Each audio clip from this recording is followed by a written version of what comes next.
Hey everyone, just want to do a quick video on a card combination that I found interesting. I'm going to dub it Locked Out because the person that can get this set up can lock their opponent out of their turn by preventing them from having any mana. So it gets set up with Secret Oath, and then you use Arcane Tactics to put the 4s that you would have in your hand back on top of the deck.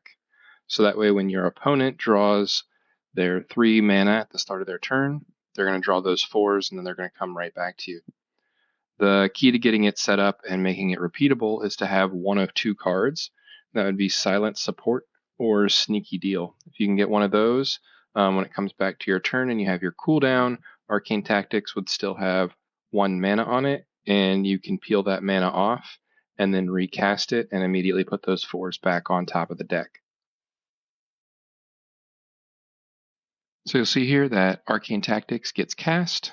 You're going to put a 2 on top of the deck or a 1 followed by the 3 4s so that when your opponent draws them, they will hand them back over to you. Sneaky Deal discards 1 off of Arcane Tactics, so it will be ready to go next turn.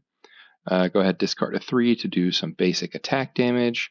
Then your opponent will take their turn selecting a new spell, and when they draw their mana, see here, it immediately comes back into your hand. Take a look at this from a wider angle. And again, here Tsunami gets cast to deal some damage. Arcane Tactics. The 4 cards go back on top of the deck. Sneaky Deal discards off Arcane Tactics. Basic attack. Your opponent will draw a spell. And then when they get their mana, it comes right over.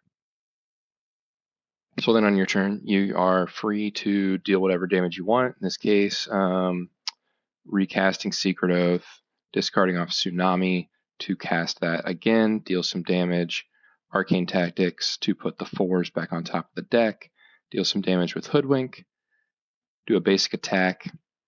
Your opponent draws, hands you the cards, and they're locked out. Now you can set this up with some other cards. It's not quite as effective or efficient as the 3-card combination, but you can use Secret Oath with Contamination to put 2 cards back on top of the deck. Your opponent would still get to draw 1 and keep it. You can also use Energy Shield or Time Distortion to pick cards up off of Contamination or Arcane Tactics in order to recast them each turn. But they're not going to be as efficient and effective because they take multiple mana to use, whereas Sneaky Deal and Silent Support can be cast every single turn. Again, this is just a combination that I found interesting. I hope you found this useful, and try to prevent yourself from getting locked out.